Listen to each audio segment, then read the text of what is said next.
at him. They mocked him and they called him derogatory names. They shouted for the authorities to crucify him. And then when they did, they cheered their approval. They poured out upon him their contempt. It's a remarkable thing, really, that a man such as this could draw such contempt. It's a thing so remarkable, in fact, that having heard the story so many times, we can forget just how remarkable a thing it really is. That a man this humble, a man this just, a man this righteous, a man this noble, a man this worthy of praise, could be despised so much. And yet he was. It's right there in the gospel. It's right there, center of the Christian story.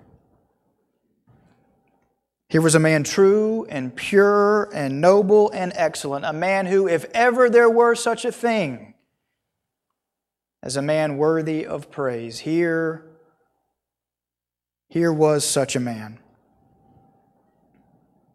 And yet our lesson from Luke's gospel today shows a mass of humanity looking upon this man and shouting out, "Crucify him."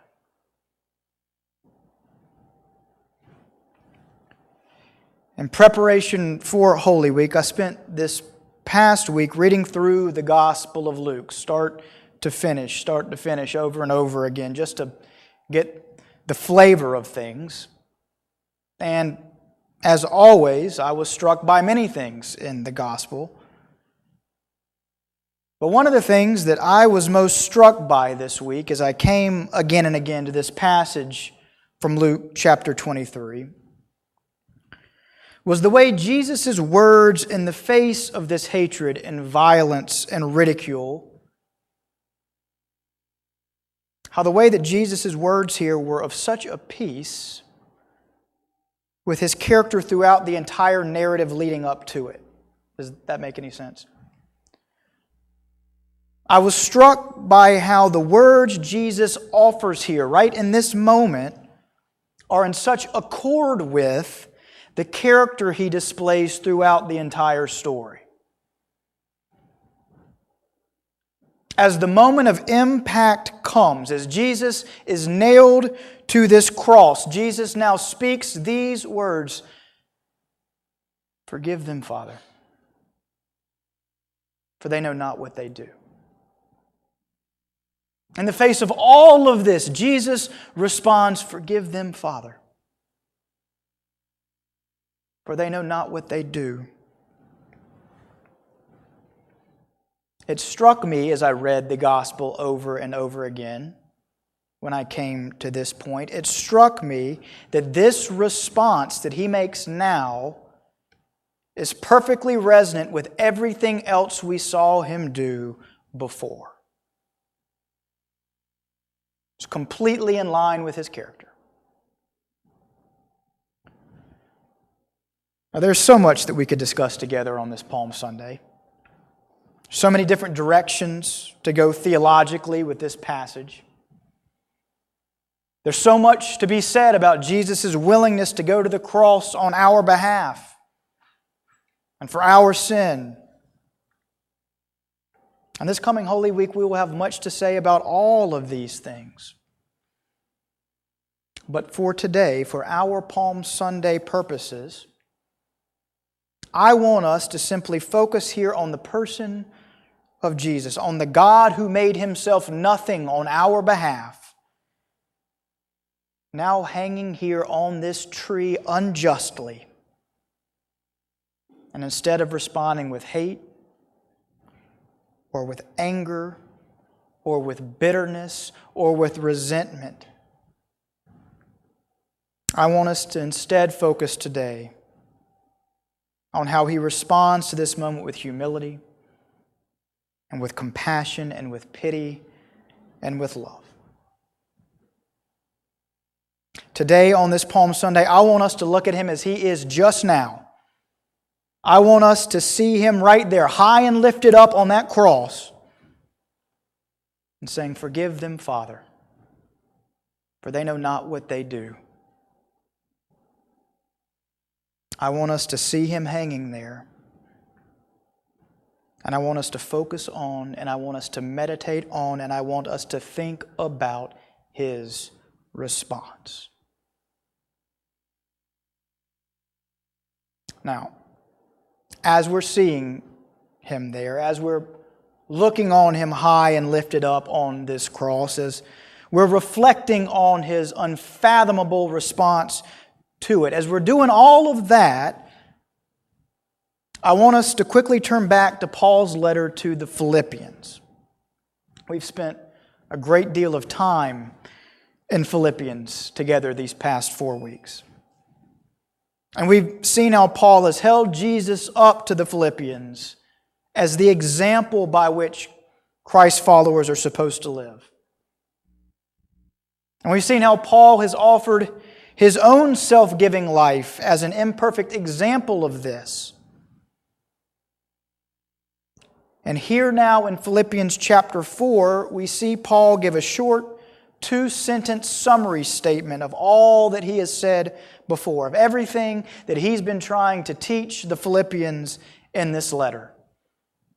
And so here he writes, "And so finally, my beloved, it all comes down to this. Whatever is true, whatever is honorable, whatever is just, whatever is pure, whatever is pleasing, whatever is commendable, if there is anything excellent or worthy of praise, think about those things." Think about those things. Look at those things. Now here's why I bring up Philippians chapter 4 today. Here's why I bring up these words as we together on this Palm Sunday look upon this man Jesus high and lifted up, hanging there on this cross. I bring up Philippians chapter 4 in this moment simply because there is nothing more true. There's nothing more honorable. And there's nothing more just. And there's nothing more commendable. I bring up Philippians chapter 4 because there is nothing more excellent and more worthy of praise for us as Christ followers to think about than this man hanging on this cross here in this moment, and follow me here in his response to it.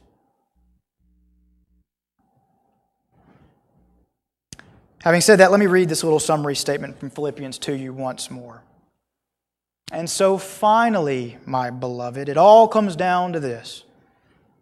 Whatever is true, whatever is honorable, whatever is just, whatever is pure, whatever is pleasing, whatever is commendable, if there is anything excellent or worthy of praise, think about those things." Paul writes these words to the Philippians just after he has counseled them to guard their hearts and their minds. He has been telling them, in effect, pay attention to what you're paying attention to. Think about what you're thinking about. Look closely at what you're looking closely at. Because these things, he is saying, will inevitably affect how you live and be in the world. What you look at and what you think about and what you reflect upon will inevitably shape who you are at your very core, he is telling them. Spend your time looking at things that celebrate power and victory and might, he is telling them, and you will inevitably come to covet power and victory and might. And likewise, despise those things and people who don't. Spend your time looking at things that celebrate division and foment anger and resentment, and you will inevitably grow more and more suspicious of and resentful of others. Spend your time looking at things that demean others and condescendingly mock others. You will inevitably become more and more prone to demeaning others and condescendingly mocking others. Spend your time looking at things that are shallow and trivial, and you will inevitably come to care chiefly about things that are shallow and trivial. It's just the way that things work, Paul is telling them. And so, he now says, if we really want to be like Christ, if we really want to grow to become persons who are more and more like Christ, and remember, this is the whole point of his letter, if we really want to grow into persons who are more and more like Christ, he now says, let us not think of those things, but let us instead, he says, think of these things. Things that are true. Things that are honorable. Things that are just. Things that are commendable. Things that are worthy of praise. If there are any such things, Paul says, think about those things.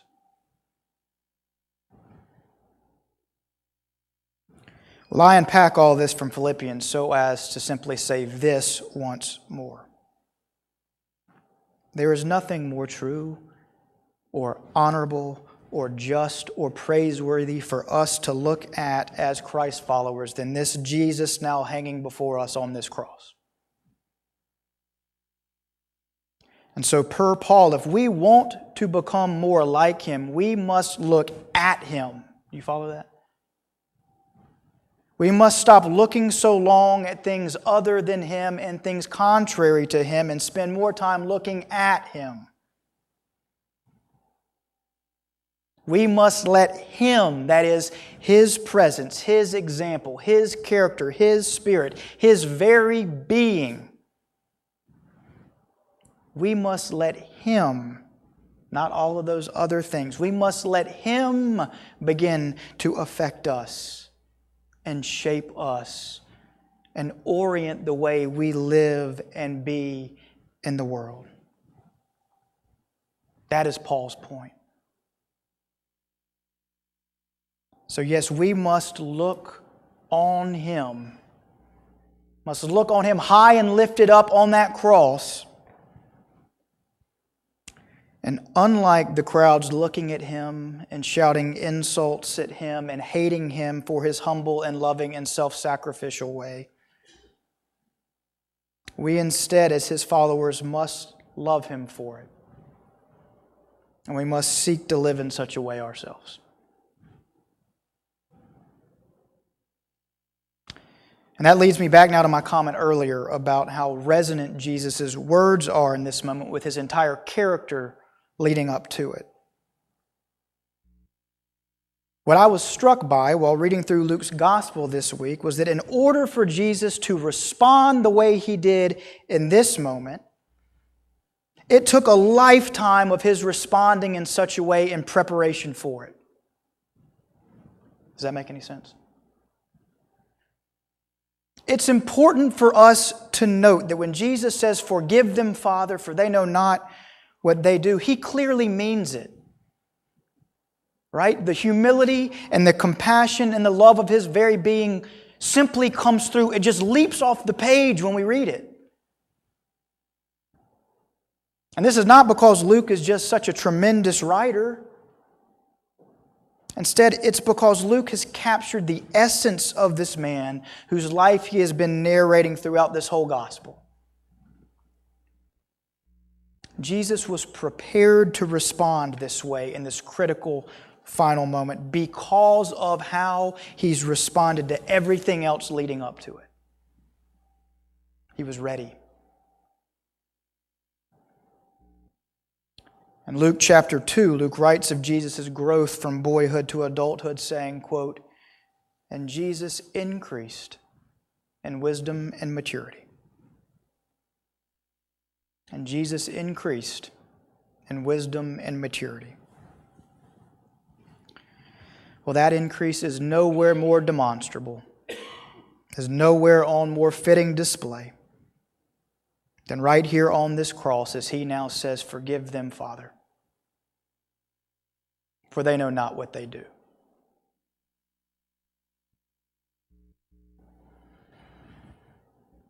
Here's the point. If we as disciples are called to have the same mind that was in Christ Jesus,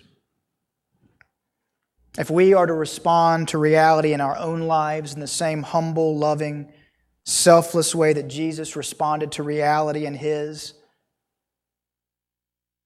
we can't think that we can just engender this kind of response when we want to.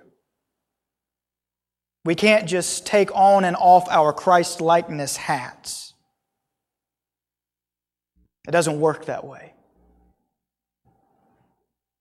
No, our response in times of difficulty and pressure and stress and anxiety have to be of a piece with our character in all other moments of our lives. It is that which prepares us. It is that which forms us.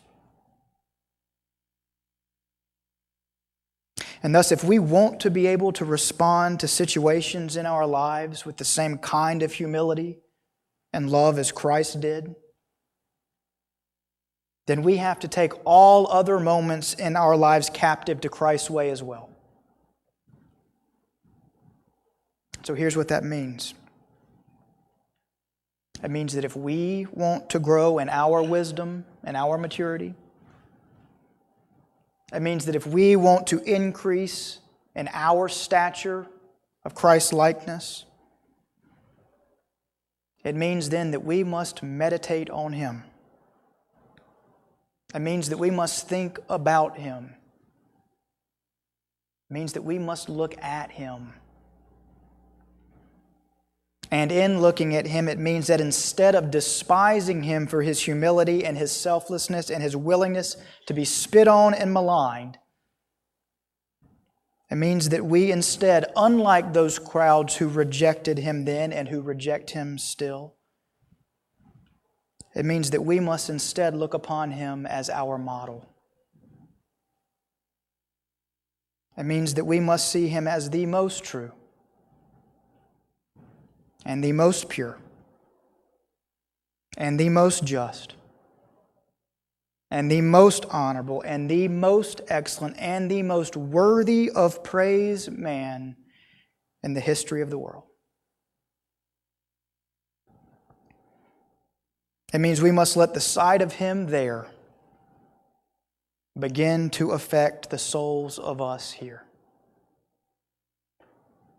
It means we must let the shape of His passion then begin to shape the core of our person now.